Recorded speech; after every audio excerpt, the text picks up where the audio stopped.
right, we're back. This is Mathgen110. We're looking at chapter 6. Specifically, in the note packet, we're looking at 6.2. We're on page 4, and what we're doing is we're factoring. So when we factor trinomials, what we do is we pull it and break it into a binomial times a binomial. So this is a second degree because it's the highest power is 2. So this is a second degree trinomial. And we're going to break it into a first degree binomial times a first degree binomial. And the way that we do that, when the leading coefficient is 1, on every one of these, the very first number that you see is, well, you don't see it, but it's there. 1x squared, 1y squared, 1t squared, 1d squared, 1c squared, 1x squared. When that happens, when the leading coefficient is 1, factoring isn't that bad. You want to think of a number that multiplies to be the last number, but adds up to be the middle number. So when I learned this way back a long time ago, I thought of it as like a murder mystery or crime or whatever, where you would build a list of suspects. So I want everything that multiplies to be 56 in this case. So there's 1 and 56, there's 2 and 28, there's 7 and 8, I think 14 goes into it, but actually let's stop. Let's take a look at our suspects that we have so far. This adds up to 57, so that didn't do it. It's got to add up to 15. That adds up to 30, so that one didn't do it. 7 plus 8, ring-a-ding-ding. That adds up to 15 and multiplies to be 56. So we can have that factored form. A binomial times a binomial, so x times x, that's our x squared. 7 and 8, and then those were both positive. Whenever this is a plus and this is a plus, then there's 2 pluses. All right? So this one, let's do this one. We need suspects for positive 32, but it's got to add up to be a negative 12. Well, that's a harder crime to solve here because now look, that's got to be a negative times a negative. That's the only way that can work. Negative 1 times negative 32 is positive 32, but then it would add up to negative 33. So that's not who did it. Negative 2, negative 16.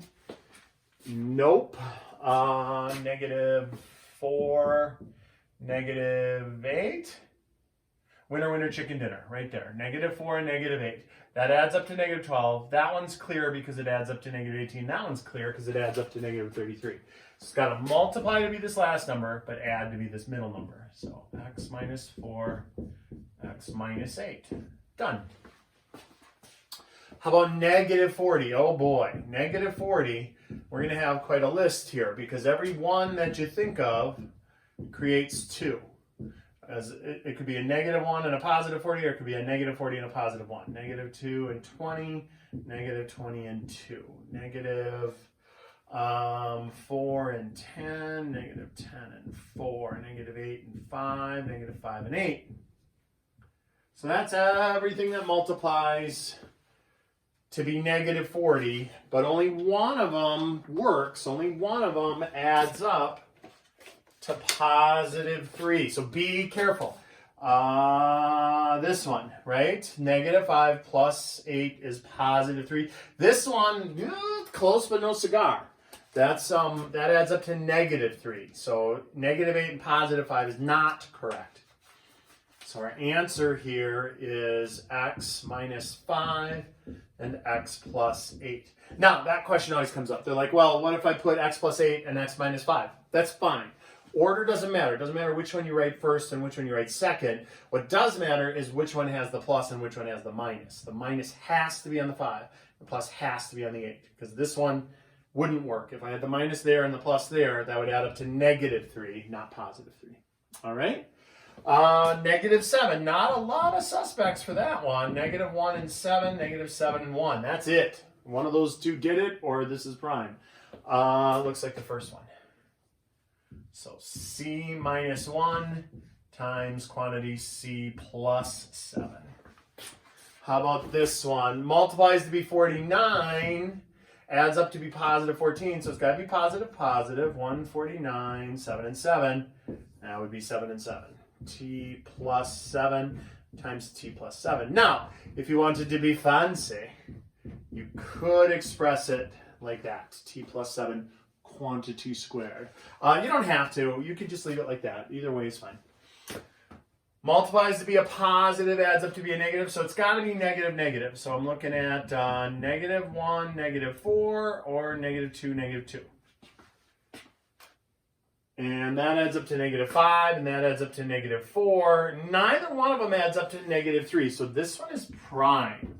And now, prime means I cannot factor it. I can't break it into two binomials. So that one's prime. Don't worry, there won't be any prime ones on the test, but there will be some prime ones on the homework. So I had to explain what prime means.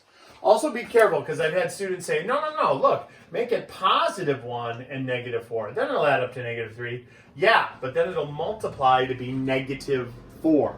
So you got to be careful. It meets both criteria. All right? So let's do some more factoring problems.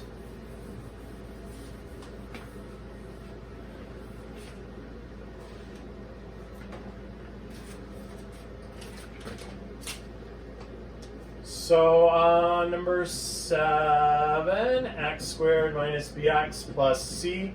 That is got to be a x minus and a x minus. So they just wanted you to say, hey, look, if this is a minus and this is a plus, your suspects have to be negative, negative. That was choice C. Number 8, if it's a plus and a minus, then that's like B. That would have to be one of each, like a plus something, an x minus something. So these two, they're just giving it to you. They don't want you to actually factor it. They just want you to see the pattern, that when it's a minus and then a plus, it's minus, minus. And when it's a plus, or when this is a minus, there's one of each. It doesn't matter which one is first or second. Oh, sorry. Quick, get out the Windex and clean your screens off. All right, 9. 8x plus x squared minus 20. So they're up to shenanigans. They just switched up the order. We'll just reorder it. We always want them in descending order. Highest power, then the next power, and then the last thing. Multiplies to be -20. So everything that multiplies to be -20. 1, -2 and 10, -10 and 2, -5 and 4, -4 and 5. So that's everything that multiplies to be -20. Only one of them adds up to +8. Okie dokie. So number 10. 3b squared minus 9b plus 6. Now in 6.3, we're going to look at how to factor these when there's a leading coefficient that we can't get rid of. This one can be gotten rid of. Look, all of them have a 3 hidden in it, so let's factor out, like on 6.1, let's factor out a 3 out of everything. So divide by 3, divide by 3, divide by 3. We get b squared minus 3b plus 2. And now, this is a pretty easy crime to solve because look, +2, but multiplies to be a negative. It's got to be negative, negative. So either that works or it doesn't. There's only one suspect for this crime, -1 and -2. And that does add up to -3. So b minus 1, b minus 2, times 3. Don't lose the 3 in front. That's kind of important that that stays there. All right? So let's look at the next page. Page 11 has just factororama, so lots of factoring.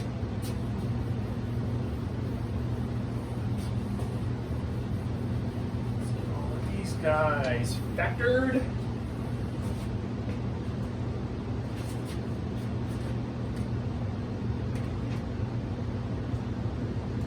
X to the third minus squared minus 60. X, so that's an interesting one. 12 m squared minus 10m minus 16. Sometimes these are referred to as unfoil factoring, like foil first, under, and last. usually teach it as squared, as the distributive property twice instead of FOIL, but that's what we're kind of undoing when we factor trinomials into binomials. Oops, gotta make sure to take down the correct problem. A to the third b squared plus 14a squared b squared plus 48ab squared. Okay, let's look at these. So this first one, we can factor 4x out of everything before we begin. And that'll make it a lot easier problem. So we put a 4x out front, factor out the greatest common factor, factoring here. Factoring out of 4x. So this becomes x squared minus 2x minus 15. All right. So one part done. Next part. So just like the infomercials. But wait, there's more. So negative 15. I want things that multiply to be negative 15. So negative 1 and 15, negative 15 and 1, negative 3 and 5, negative 5 and 3. Winner, winner, chicken dinner right here. Negative 5 and 3. So we got 4x times quantity, x minus 5 times quantity, x plus 3. All right? This one, we never want the leading coefficient to be a negative. So now I'm going to differ from the book or the online. If you look at how the online does it, they say, oh, keep that negative on there and work with it. Don't. Trust me on this. It's easier if you factor out a negative 1 and look at this problem. Much, much, much easier to take apart. So positive 16. We got, and it has to add up to a positive, so positive, 1 and 16, 2 and 8, 4 and 4. That's everything that multiplies to be positive 16. This one adds up to 10, so that's the one that we want. So negative 1, plus 2, plus 8, done. It's out of order.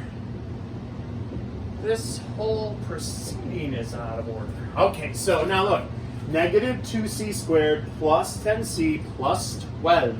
So we are going to factor out a negative 2. A negative 2. We're going to kind of kill two birds with one stone. It's like this one and that one combined. We'll factor out a negative 2. And then our leading coefficient will be a positive. So the number in front of there will be a positive.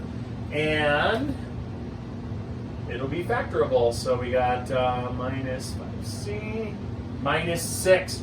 Ooh, be careful again. This one's tricky. Negative 6. Things that multiply to be negative 6. Negative 1 and 6, negative 6 and 1, negative 2 and 3, negative 3 and 2. So don't pull a Buddy the Elf on this one.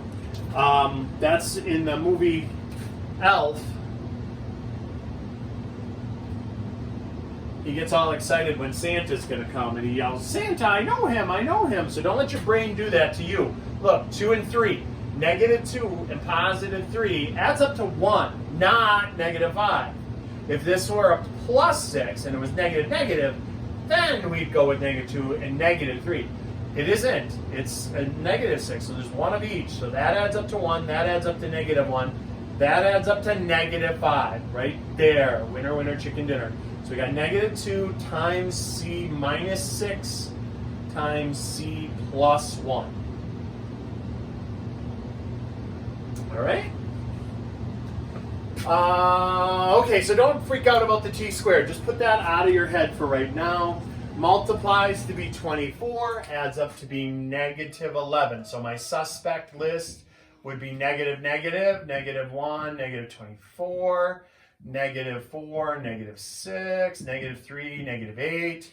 Ooh, and that's another thing that you can do. There's the winner, negative 3, negative 8. X minus 3, x, oops, wait. Leave a little room after the parenthesis. And x minus 8, leave a little room after the parenthesis. So now look, that t squared and that st, all we have to do here is put a t. 3t, 8t. A negative times a negative is a positive. That's positive t squared. Negative, oh wait, I put an x where there's supposed to be an s, I think. I did. Ooh, make sure you take down the correct problem to begin with. So that was supposed to be a s squared. So that means s minus 3t, s minus 3t. All right, now let's try it. S times s squared. S times negative 8t is negative 8st. Negative 3 times st is negative 3st. That adds up to the negative 11. And a negative times a negative positive 24t squared. So that t didn't really make the factoring problem harder. It just slightly complicated where we had to throw the answer in there with that. All right. P to the fourth. So let's just factor this how we normally factor negative 45. Things that multiply to be negative 45, negative 1 and 45, negative 45 and 1, negative 3 and 15, negative 15 and 3, negative 9 and 5, negative 5 and 9. So when you are factoring, if you have that, if you can just look at that and know it's 9 and 5, that's fine. You don't have to do this work to factor. And definitely don't do it for my benefit. The upside of this is if it doesn't jump right out at you and you start making this list, you look at it and go, well, look, 15 has a 3 and a 5 in it. I already used the 3, but how about the 5? And that's how I ended up finding the 5 and the 9. And we would need this version. So p squared minus 5 plus 9. And that's it. So that's p squared times p squared is p to the fourth. And then negative 5p squared and positive 9p squared is 4p squared. And negative times positive, negative 45. All right. This one, we got to factor an a b squared out of everything first. So everybody gets divided by ab squared, ab squared, ab squared, ab squared. And then a big old empty set of parentheses. And now let's put in, what are we going to put in here? B squareds go away. We got a squared. B squareds go. One of the a's, 14a plus 14a. And b squareds go, a goes plus 48. So things that multiply to be 48 but somehow add up to be 14. I'll throw in my list of suspects over here. 1 and 48, 2 and 24. Who else do we have? How about 6 and 8? Oh, winner, chicken dinner. 6 and 8. Multiplies to be 48, but adds up to be 14. So we got ab squared and then a binomial times a binomial, that is a plus 6 and a plus 8. All right. So factoring fun. 2 more problems and then that'll end this video, 6.2.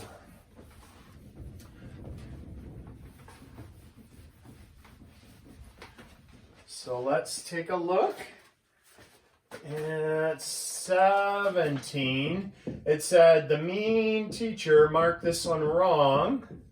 Why? Well, because it's not factored all the way. Because look, I could still factor something out of just this one. So I could factor a 3 out. And so if I factor a 3 out of that, that would be x plus 3. And this would still be x minus 4. So now it is factored completely. The reason that might happen, where you would end up with an answer like that, would be if this scenario where you factored this from the original, there's probably a 3 you could have pulled out of everything, but you forgot. And then you factored it down to just this. And so it can be remedied. Remember on the 6-1 notes, I said that could happen like that. All right, 18.